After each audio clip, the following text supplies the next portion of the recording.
Indonesia sedang bergerak menuju masa depan rendah karbon, sebuah proses dekarbonisasi yang tidak hanya soal teknologi dan kebijakan, tetapi juga penerimaan masyarakat terhadap perubahan.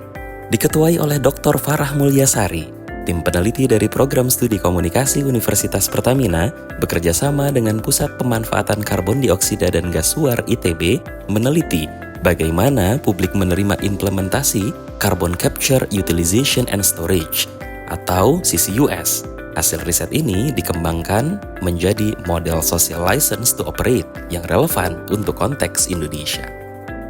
Penelitian lapangan dimulai di Luwuk, Sulawesi Tengah. Di sini kami belajar keberhasilan teknologi tak cukup dengan kelayakan teknis. Penerimaan sosial bergantung pada komunikasi yang inklusif dan penghormatan terhadap nilai lokal. Ritual seperti tumpeh bukan sekedar tradisi, tapi simbol perlindungan spiritual yang perlu dihargai. Kami memetakan aktor kunci, dari pemerintah daerah, tokoh adat, hingga pemuda lokal. Mereka menjadi mitra aktif dalam merancang strategi komunikasi partisipatif.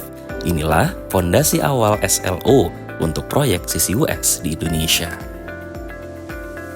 Pada Oktober 2025, tim melanjutkan studi ke Subang, Jawa Barat, memantau progres rencana CCS dan Blue Ammonia di PT Pupuk Kujang.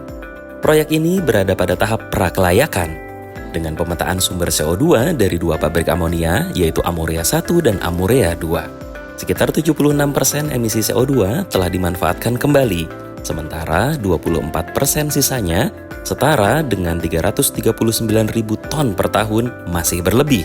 Itulah target utama dari penerapan CCUS. Tim juga meninjau Pertamina EP Subang Field Bambu Besar yang telah menerapkan sistem CO2 removal dan menjadi lokasi potensial penyimpanan karbon. Pada 15 Desember 2025, tim melakukan kunjungan lapangan dan FGD di Blora, Jawa Tengah, lokasi pilot project CCS pertama di Indonesia. Pemerintah daerah Blora menyatakan kesiapan selama lingkungan dan kesejahteraan warga terjaga. Pemerintah Blora bahkan sudah menyiapkan lokasi implementasi CCUS.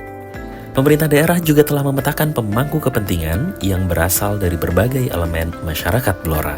Kami ini bisa terlaksana di Blora ya, sebagai entah itu pilot project atau apa namanya, sehingga berdampak positif tentunya untuk Kabupaten Blora dan masyarakat Kabupaten.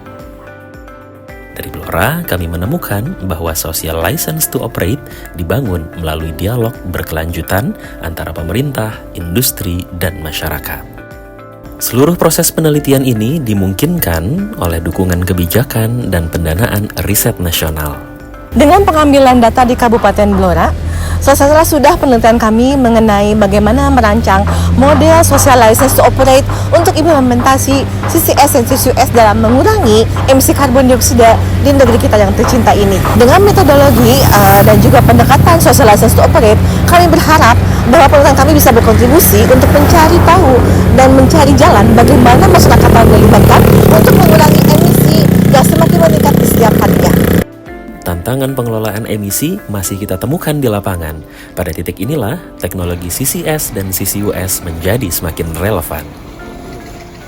Di lokasi ini, kita bisa melihat bagaimana minyak bumi diproduksikan dari reservoir yang dangkal dengan cara-cara yang masih primitif.